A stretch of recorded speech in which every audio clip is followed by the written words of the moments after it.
ಕೃಪಾಕರ್, ಇನ್ನೊಂದ್ಸರಿ ಫ್ಯಾಕ್ಟ್ರಿಗೆ ಫೋನ್ ಮಾಡಿ ವಿಚಾರಿಸಿ. ಅವ್ನು ಮತ್ತೆ ವಾಪಸ್ ಫ್ಯಾಕ್ಟ್ರಿಗೆ ಏನಾದರೂ ಹೋಗಿರ್ಬೋದೋ ಏನೋ. ಸರಿ ಮಾವ. ಅಪ್ಶಕನ ಸೂಚನೆ ಬೇರೆ ಆಗಿದೆ. ಅಶೋಕ್ ಅಣ್ಣಂಗೆ ಏನಾಗಿದೆಯೋ ಏನೋ, ದೇವರೇ ಕಾಪಾಡಬೇಕು.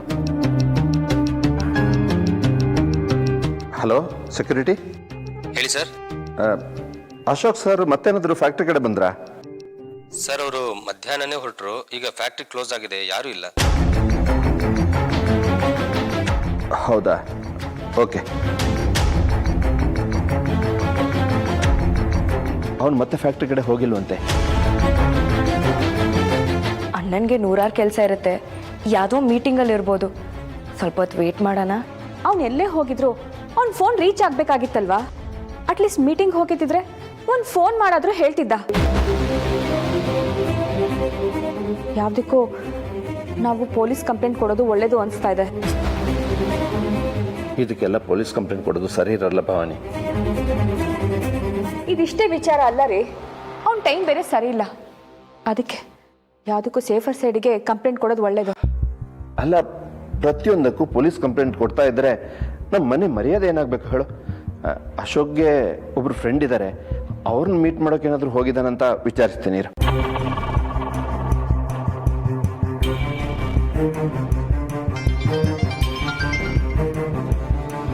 ಇವನು ಯಾಕೆ ಇಷ್ಟೊತ್ತಲ್ಲಿ ಫೋನ್ ಮಾಡ್ತಿದ್ದಾನೆ? ದುಡ್ಡಿನ ಮೇಲೆ ಎಷ್ಟು ಮೋಹ ಇವನಿಗೆ. ಒಂದಿನ ಟೈಮ್ ಬೇಕು ಅಂತ ಕೇಳಿದ್ನಲ್ಲ ಕೃಪಾಕರ್ ಸರ್. ಅದು ವಿಷಯ ಅದಲ್ಲ.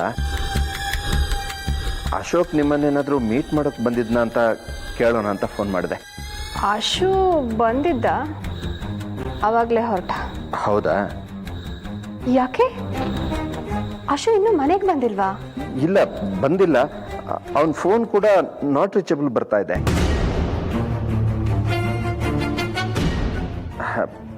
ಒಂದು ವೇಳೆ ನಿಮಗೇನಾದರೂ ಫೋನ್ ಮಾಡಿದರೆ ನನಗೆ ಹೇಳಿ. ಇಷ್ಟೊತ್ತಾದ್ರೂ ಮನೆಗೆ ಹೋಗಿಲ್ಲ ಅಂದ್ರೆ ಅಶು ಎಲ್ಲಿ ಹೋದ? ಅಶೋಕ್ ಅಲ್ಲಿಗೆ ಹೋಗಿಲ್ವಂತೆ.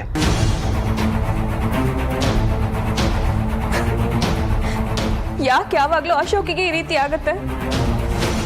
ಹಾಗೆಲ್ಲ ಏನೂ ಆಗೋದಿಲ್ಲ. ನೀನು ಸ್ವಲ್ಪ ಸಮಾಧಾನವಾಗಿರಮ್ಮ.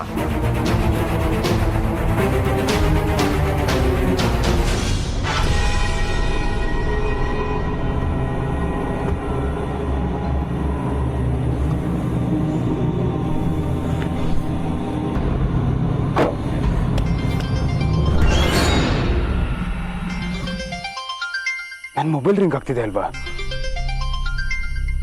ಅಥವಾ ಮೊಬೈಲ್ ರಿಂಗ್ ಆಗ್ತಿದೆ ಅನ್ನೋದೇ ಭ್ರಮೆನಾ?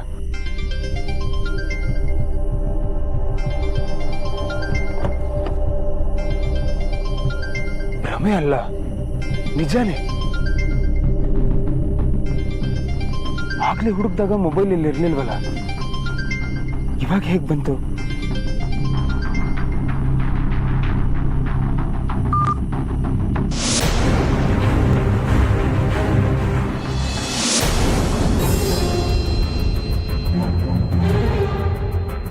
ನಾನು ನೆಗೆಟಿವಾ? ಎಲ್ರು ಮುಂದೆ ನನ್ನನ್ನು ಮನೆ ಹಾಳಿ ಮನೆ ಮುರ್ಕಿ ಅಂತ ಹೇಳ್ತೀರಾ? ನನ್ನನ್ನು ಆ ಆರ್ತಿಗೆ ಹೋಲಿಸ್ತೀರಾ? ಅವಳಿಗಿಂತ ಮುಂಚೆ ನಾನು ಈ ಮನೆಗೆ ಸೊಸೆಯಾಗಿ ಬಂದವಳು. ಅವಳಿಗೆ ಈ ಮನೇಲಿ ಎಷ್ಟು ಅಧಿಕಾರ ಇದೆಯೋ ಅಷ್ಟೇ ಅಧಿಕಾರ ನನಗೂ ಇದೆ. 25 ವರ್ಷಗಳಿಂದ ಅವಮಾನ ಅನುಭವಿಸ್ಕೊಂಡು ಬಂದಿದ್ದೀನಿ ಈ ಕುಟುಂಬದಲ್ಲಿ. ಇದಕ್ಕೆಲ್ಲ ಕಾರಣ ಆ ಕೃಷ್ಣ ಪ್ರಸಾದ್ ವಂಶ. ಅವಳನ್ನ ಹೊಗಳಿ ಎಲ್ರು ಮುಂದೆ ನನ್ನನ್ನ ತೆಗಳ್ತೀರಾ? ಎಲ್ರು ಮುಂದೆ ಅವಳನ್ನ ತೆಗಳೋ ಹಾಗೆ ಮಾಡ್ತೀನಿ. ಆ ಆರ್ತಿನ ಈ ಮನೆ ಮೂಲೆ ಗುಂಪಾಗೋ ಹಾಗೆ ಮಾಡ್ತೀನಿ. ನೋಡ್ತಾ ಇರಿ. ಅಶೋಕ್, ಅಶೋಕ್ ಎಲ್ಲೋ ಹೋಗಿದ್ದೆ? ಯಾಕೆಷ್ಟು ಲೇಟ್ ಮಾಡಿದೆ? ಅಟ್ಲೀಸ್ಟ್ ಲೇಟ್ ಆಗ್ತಿದೆ ಅಂತ ಒಂದು ಫೋನ್ ಮಾಡಿ ಹೇಳ್ಬೇಕು ತಾನೆ? ನೋಡಿಲಿ, ನಾವೆಲ್ಲರೂ ಟೆನ್ಷನ್ ಮಾಡ್ಕೊಂಡು ಎಷ್ಟು ಒದ್ದಾಡ್ತಿದ್ದೀವಿ ಅಂತ. ಅಲ್ಲ ಕಣೋ, ಅಪ್ಪ ಅಮ್ಮ ಕಾಶಿ ಯಾತ್ರೆ ಹೋದಾಗಿಂದ ನೀನೇ ಈ ಮನೆಗೆ ಆಧಾರ ಅಂತ ಅನ್ಕೊಂಡಿದೀವಿ. ನಿನಗೇನಾದ್ರೂ ಹೆಚ್ಚು ಕಮ್ಮಿ ಆದ್ರೆ ನಾವೆಲ್ಲರೂ ನೆಮ್ಮದಿಯಾಗಿರ್ತೀವಿ ಅಂತ ಅನ್ಕೊಂಡಿದ್ಯಾ? ನಾನು ಬರೋ ತಡ ಆಯ್ತು ಅಂತ ಎಲ್ರು ಎಷ್ಟು ಟೆನ್ಷನ್ ಮಾಡ್ಕೊಂಡಿದ್ದಾರೆ. ಆದ್ರೆ ಈ ಆರ್ತಿ ಎಲ್ಲಿ ಹೋದ್ಲು? ಏನಾದರೂ ಪ್ರಾಬ್ಲಮ್ ಆಯ್ತೇನೋ? ಏನೋ ತೊಂದರೆ? ಅಶೋಕ, ಯಾಕೋ ಏನಾಯ್ತು? ಏನಾದ್ರೂ ಸಮಸ್ಯೆನಾ? ಏನಿಲ್ಲ ಚಿಕ್ಕಪ್ಪ, ಕಾರ್ ಕೈ ಕೊಡ್ತು ಅಷ್ಟೇ. ಅಶೋಕ್, ಒಂದು ಫೋನ್ ಮಾಡಿ ಹೇಳಿದ್ರೆ ನಾನು ಕಾರ್ ತಗೊಂಡ್ಬರ್ತಾ ಇರ್ಲಿಲ್ವಾ? ಅದು ಫೋನ್ ಸ್ವಿಚ್ ಆಫ್ ಆಗೋಯ್ತು. ನೋಡಿದ್ಯಾ, ಎಲ್ಲ ಸಮಸ್ಯೆಗಳು ಒಟ್ಟಿಗೆ ಶುರು ಆಗ್ತಿದೆ ಅಂದ್ರೆ ನಿನ್ಗೇನೋ ಕಂಟಕ ಕಾತಿದೆ ಅಂತ ಅರ್ಥ. ಅಕ್ಕ, ಯಾವ ಕಣ್ಕನೂ ಇಲ್ಲ, ಸಂಕಟನೂ ಇಲ್ಲ. ದಯವಿಟ್ಟು ಎಲ್ಲ ಬಿಟ್ಬಿಡಿ. ಅಶೋಕ್, ನಿಂತ್ಕೊಳ್ಳೋ, ಊಟ ಮಾಡ್ಕೊಂಡು ಹೋಗೋ, ನಿಂತ್ಕೊಳ್ಳೋ ಅಶೋಕ್. ನೋಡಿದ್ರ ಚಿಕ್ಕಪ್ಪ, ನಾವೆಲ್ಲ ಇಲ್ಲಿ ಎಷ್ಟೊಂದು ಟೆನ್ಷನ್ ಮಾಡ್ಕೊಂಡು ಒದ್ದಾಡ್ತಿದೀವಿ. ಒಂದ್ ಮಾತು ಕೇಳದೆ ಕೇರ್ ಮಾಡದೆ ಹೊಟ್ಟೋದ. ಒಂದ್ ಸಮಾಧಾನ ಮಾಡಕ್ಕೂ ಮನ್ಸಿಲ್ಲ ಅವನ್ಗೆ. ಅಕ್ಕ, ಅಶೋಕ್ ಅಣ್ಣ ಆರಾಮಾಗೇ ಇದ್ದಾನೆ, ಅವ್ನಿಗೇನೂ ಆಗಿಲ್ಲ. ಸುಮ್ಮನೆ ನಾವು ಟೆನ್ಷನ್ ಮಾಡ್ಕೊಳ್ಳೋದಕ್ಕೆ ಅವನ್ ಹೊಣೆನಾ? ಅಶೋಕ್ ಅಣ್ಣ ನೋಡ್ತಾ ಇದ್ರೆ ಏನೋ ಸಮಸ್ಯೆ ಆಗಿದೆ ಅಂತಾನೆ ಅನ್ನಿಸ್ತಾ ಇದೆ.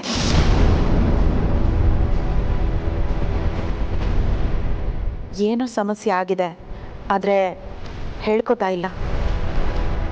ಅಂದ್ರೆ ನಮ್ಮಿಂದ ಅಶೋಕ್ ಏನಾದರೂ ವಿಷಯ ಮುಚ್ಚಿಡ್ತಾ ಇದ್ದಾನೆ ಅಂತನಾ? ಎಲ್ರ ಮುಂದೆ ಅವ್ರ ಬಗ್ಗೆ ಮಾತಾಡಿ ಎಲ್ರಿಗೂ ಆತಂಕ ಹುಟ್ಟಿಸೋ ಉದ್ದೇಶ ನನಗಿಲ್ಲ. ಆದರೆ ಅವಳು ನಮ್ಮಿಂದ ಏನೋ ಮುಚ್ಚಿಡ್ತಾ ಇರೋದಂತೂ ನಿಜ.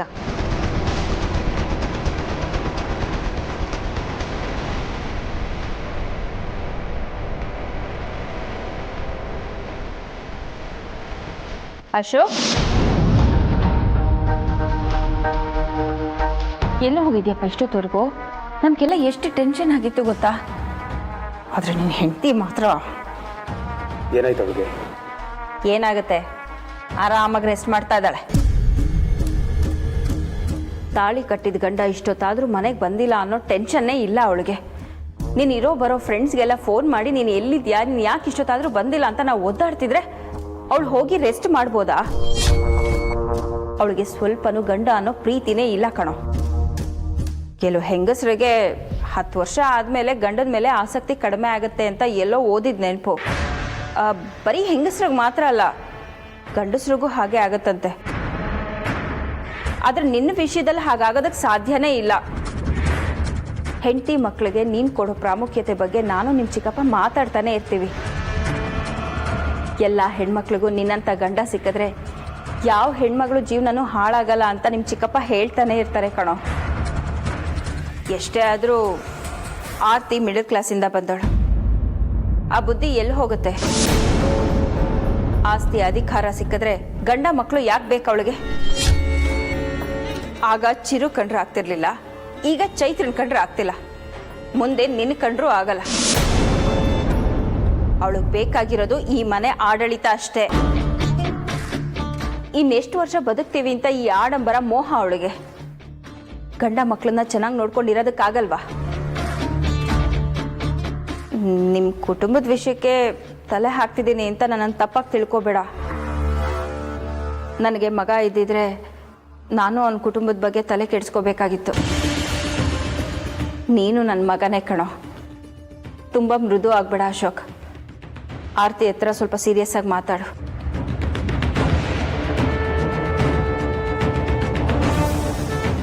ಹಾಗೊಂದು ವೇಳೆ ಆರ್ತಿ ಈ ಮನೆ ಆಡಂಬರದಿದ್ದೇ ಬಿದ್ದಿದ್ರೆ ನಾನು ಅವಳ ಸುಮ್ಮನೆ ಬಿಡಲ್ಲ. ಮೊದಲು ನನ್ನ ಫ್ರಸ್ಟ್ರೇಷನ್ಗೆ ಕಾರಣ ಆಗಿರೋ ಆ ಗೊಂಬೆನ ಹುಡುಕ್ಬೇಕು. ನನ್ಗೆ ಯಾಕೆ ಇದರಿಂದ ಇಷ್ಟೊಂದು ಡಿಸ್ಟರ್ಬ್ ಆಗ್ತಿದೆ ಅಂತ ಪತ್ತೆ ಹಚ್ಚಬೇಕು. ಬೆಳಗ್ಗೆ ಆರ್ತಿ ಚೈತ್ರಂಗೆ ಆ ಗೊಂಬೆ ಕೊಡ್ತೀನಿ ಅಂತ ತಗೊಂಡು ಹೋದ್ಲು ಅಲ್ವಾ? ಚೈತ್ರ, ಚೈತ್ರ, ಈ ಗೊಂಬೆ ಎಲ್ಲಿಟ್ಟಿದ್ದಾಳೆ?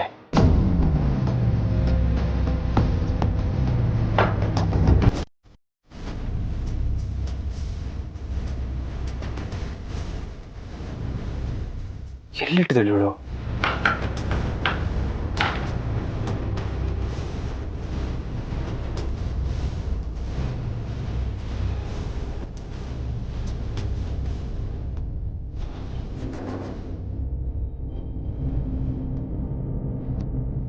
ಡ್ಯಾಡಿ,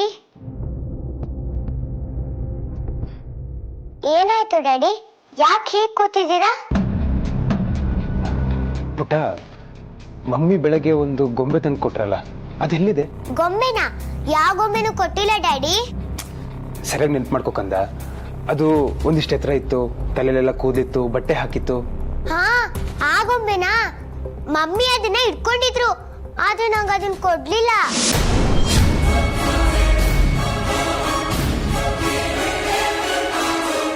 ಗೊಂಬೆನ ಚೈತ್ರನ್ ಕೊಡ್ತೀನಿ ಅಂತ ಹೇಳಿದ್ಲು ಅಲ್ವಾ? ಇವಳಿಗೆ ಚೈತ್ರನ್ ಮೇಲೆ ಇಷ್ಟೊಂದು ದ್ವೇಷನ? ಏನಾಯ್ತು ಡ್ಯಾಡಿ? ಏನಿಲ್ಲ ಪುಟ್ಟ, ನೀ ಮಲ್ಕೊ. ಸರಿ ಡ್ಯಾಡಿ.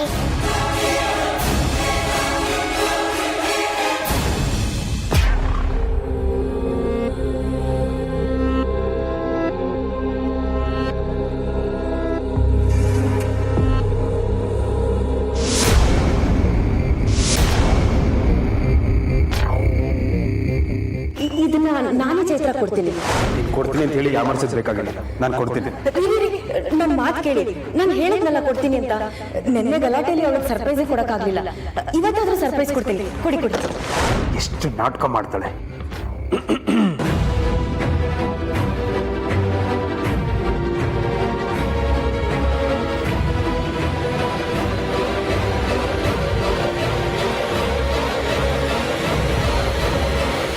ರೀ, ಬಂದ್ರಾ?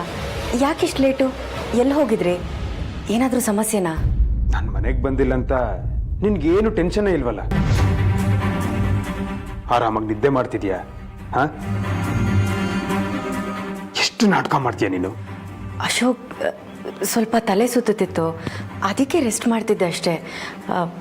ನೀವು ಬಂದ್ರಲ್ಲ, ಆ ವಿಷಯ ಬಿಡಿ. ಊಟ ಮಾಡಿದ್ರಾ? ಬೆಳಗ್ಗೆ ಚೈತ್ರಂಗೆ ಗೊಂಬೆ ಕೊಡ್ತೀನಿ ಅಂತ ಎತ್ಕೊಂಡು ಹೋದ್ಯಲ್ಲ, ಕೊಟ್ಯಾ?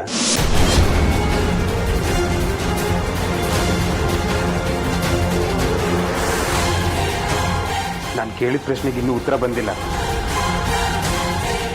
ಅದು ನೀನು ಅವಳಿಗೆ ಗೊಂಬೆ ಕೊಡ್ತೀಯೋ ಇಲ್ವೋ ನನಗೆ ಗೊತ್ತಿಲ್ಲ, ಆದ್ರೆ ಗೊಂಬೆ ಕೊಡ್ತೀನಿ ಅಂತ ಹೇಳಿ ಎಷ್ಟು ನಾಟಕ ಮಾಡಿದೆ ಅಲ್ಲ?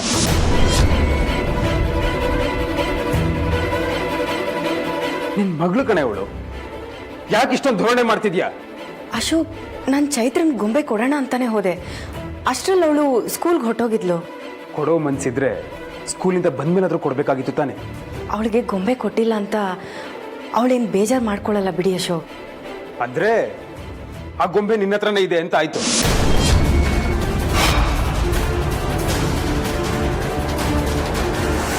ಆ ಗೊಂಬೆ ಇಟ್ಕೊಂಡು ನೀನೇನ್ ಮಾಡ್ತೀಯ? ಎಲ್ಲಿ ಆ ಗೊಂಬೆ? ಎಲ್ಲಿಟ್ಟಿದೆ ಆ ಗೊಂಬೆನ?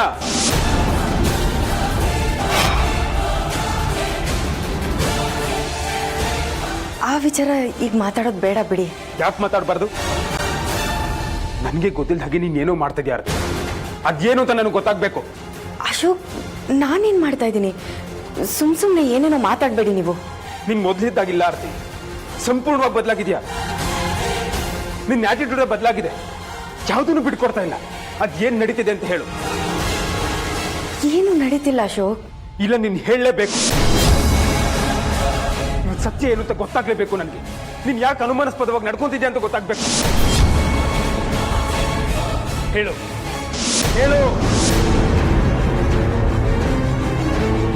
ಅಶೋಕ್, ಕೈ ಬಿಡಿ.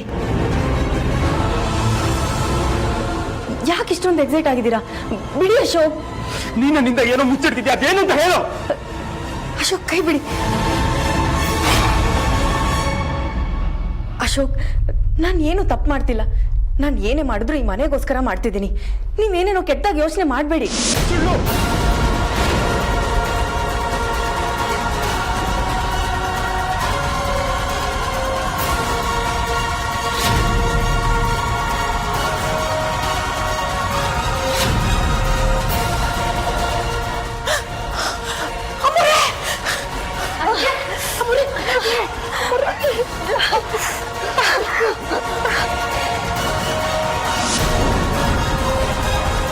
ಅಶೋಕ, ಏನಾಯ್ತು ಪಾರ್ತಿಗೆ?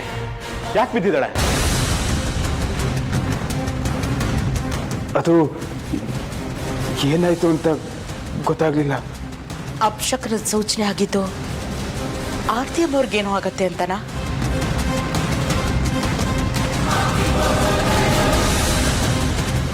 ಆರ್ತಿ, ಏನಾಯ್ತು ನಿನಗೆ? ಅಶೋಕ್ ಏನ್ ಮಾಡಿದೆ ಆರ್ತಿಗೆ?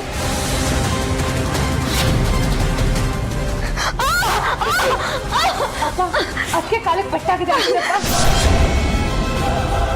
ಅಶೋಕ್, ಸಂಸಾರದಲ್ಲಿ ಸಣ್ಣ ಪುಟ್ಟ ತೊಂದರೆಗಳು ಬರುತ್ತೆ, ಅದನ್ನ ಕೂತು ಬಗೆಹರಿಸ್ಕೋಬಹುದು.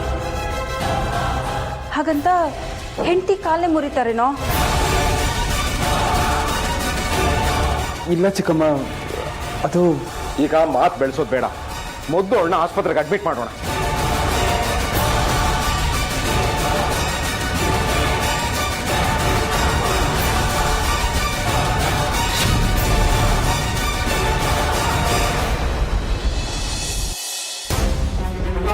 Doctor, doctor, tell me. Doctor, ಕಾಲು ಗೇಟ್ ಆಗಿದೆ, ನಿಂತ್ಕೊಳಕ್ಕಾಗ್ತಲ್ಲ, ತುಂಬಾ ನೋವು ಅನುಭವಿಸ್ತಾ ಇದ್ದಾಳೆ. ಪ್ಲೀಸ್ ನೋಡಿ ಹೇಳಿ. ಹೇಗಾಯ್ತು ಇದೆಲ್ಲ? ಅದು ಡಾಕ್ಟರ್, ಮನೇಲಿ ಕೆಲಸ ಮಾಡ್ತಿರ್ಬೇಕಾದ್ರೆ ಕಾಲ್ ಸ್ಲಿಪ್ ಆಗಿ ಬಿದ್ಬಿಟ್ಲು. ಆಕ್ಸಿಡೆಂಟ್ ಏನಾದರೂ ಆಯ್ತಾ ಮೊದಲು ಹೇಳ್ಬಿಡಿ. ಇಲ್ಲ ಡಾಕ್ಟರ್, ಬರೀ ಕಾಲ್ ಜಾರಿ ಬಿದ್ಲಷ್ಟೇ.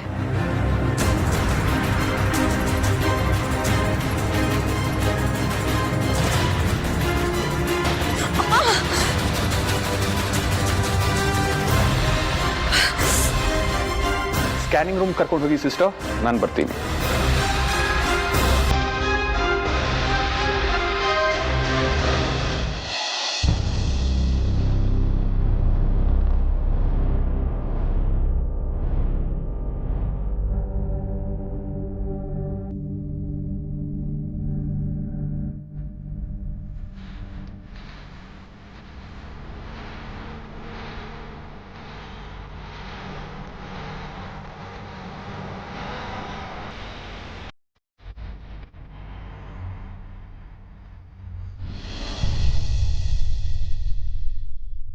ಡಾಕ್ಟರ್, ನಮ್ಮ ಆರ್ತಿಗೆ ಏನಾಗಿದೆ? ಅವ್ರ ಮಂಡಿಗೆ ಬಲವಾದ ಪೆಟ್ಟು ಬಿದ್ದಿದೆ, ಲೆಗಮೆಂಟ್ ಏರ್ ಆಗಿದೆ, ಸರ್ಜರಿ ಮಾಡಬೇಕಾಗತ್ತೆ.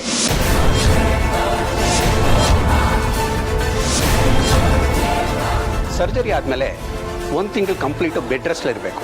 ಇಲ್ಲ ಅಂತಂದರೆ ಪರ್ಮನೆಂಟ್ ಆಗಿ ವೀಲ್ ಚೇರ್ ಮೇಲೆ ಕೂರಬೇಕಾಗುತ್ತೆ. ನಾಳೆ ಬೆಳಗ್ಗೆ ಸರ್ಜರಿ ಅರೇಂಜ್ ಮಾಡ್ಕೊಂಡಿದ್ದೀವಿ. ಪೇನ್ ಕಿಲ್ಲರ್ ಇಂಜೆಕ್ಷನ್ ಕೊಟ್ಟಿದ್ದೀವಿ, ಟೆಂಪ್ರವರಿ ಬ್ಯಾಂಡೇಜ್ ಹಾಕಿದ್ದೀವಿ. ಈಗ ರೆಸ್ಟ್ ತಗೊಳ್ಳಿ, ಯಾರು ಹೋಗಿ ಡಿಸ್ಟರ್ಬ್ ಮಾಡಬೇಡಿ ಪ್ಲೀಸ್. ಛೇ, ಎಲ್ಲ ಆಗಿದ್ದು ಈ ಅಶೋಕಿಂದ. ಅವನು ಕೋಪದಿಂದಾನೆ ಆರ್ತಿಗೆ ಈ ಸ್ಥಿತಿಗೆ ಬಂದಿದ್ದು. ಛೇ, ಅಲ್ಲ, ನನ್ನ ತಮ್ಮ ಈ ರೀತಿ ಎಲ್ಲ ಬಿಹೇವ್ ಮಾಡ್ತಾನೆ ಅಂತ ನಾನು ಯಾವತ್ತೂ ಅಂದ್ಕೊಂಡೇ ಇರಲಿಲ್ಲ. ಪಾಪ ಆರ್ತಿ ಎಷ್ಟು ನೋವು ಅನುಭವಿಸ್ತದಳೋ ಏನೋ. ಮನೆ ಸೊಸೆಗೆ ಈ ರೀತಿ ನೋವಾಗೋದು ಮನೆಗೆ ಶ್ರೇಯಸ್ಸಲ್ಲ. ಅದಕ್ಕೆ ಜಿಂಕೆ ಮರಿ ಥರ ಇಡೀ ಮನೆ ಓಡಾಡ್ಕೊಂಡು ಕೆಲಸ ಮಾಡ್ತಿದ್ರು. ಇನ್ನು ಮುಂದೆ ಅವ್ರನ್ನ ಒಂದೇ ಜಾಗದಲ್ಲಿ ನೋಡೋದಕ್ಕೆ ಕಷ್ಟ ಆಗತ್ತೆ. ವೇದ, ಭವಾನಿ, ನೀವುಗಳೇ ಹೀಗೆ ನೊಂದ್ಕೊಂಡ್ರೆ ಹೇಗಮ್ಮ? ದಯವಿಟ್ಟು ಸಮಾಧಾನವಾಗಿರಿ. ಡಾಕ್ಟರ್ 1 ತಿಂಗಳು ರೆಸ್ಟ್ ಅಂತ ಹೇಳಿದ್ದಾರೆ. ಆಮೇಲೆ ಆರ್ತಿ ಮೊದಲಿನ ಥರನೇ ಆಗ್ತಾಳೆ. ಅಣ್ಣ ಅದಕ್ಕೆ ಜಗಳದಿಂದ ದೂರ ಇರೋದೇ ಸರಿ ಅಂತ ಅನ್ಕೊಂಡಿದ್ದೆ ತಪ್ಪಾಗೋಯ್ತು.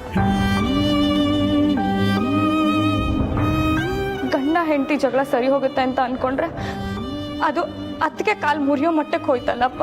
ನಮ್ಮ ಅಶೋಕ ಕೂಡ ಅಷ್ಟು ಕೋಪಿಷ್ಟ ಅಲ್ಲ, ಆದ್ರೆ ಇತ್ತೀಚೆಗೆ ಅವನ ವರ್ತನೆನೇ ನನಗೆ ಅರ್ಥ ಆಗ್ತಿಲ್ಲ. ಅವನು ಯಾಕೆ ಆ ರೀತಿ ನಡ್ಕೊಂಡೋ ನನಗೊಂದು ಅರ್ಥ ಆಗ್ತಿಲ್ಲಮ್ಮ. ಅವರಿಬ್ಬರು ಮಧ್ಯೆ ಯಾರೋ 3ನೇ ವ್ಯಕ್ತಿ ಇನ್ವಾಲ್ವ್ಮೆಂಟ್ ಇದೆ ಅಂತ.